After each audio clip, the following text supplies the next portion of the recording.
Hello again.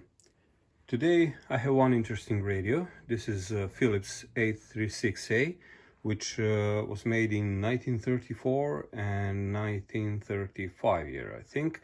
And it's interesting by design as well, because this is not super heterodyne receiver. It's a TRF or tune radio frequency receiver, which means it does not have intermediate frequency part in it. So it is just tuning simple AM circuits in order to amplify signal more and to extract the radio station you want to listen.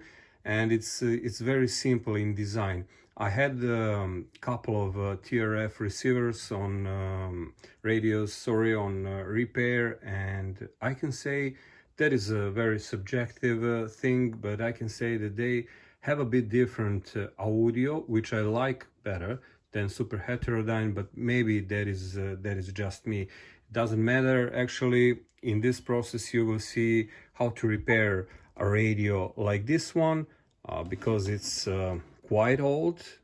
Today is 2025 and this one is from 1934 or 1935, so you have a 90 years old radio. You cannot just plug it into 240 volts and see what's gonna happen.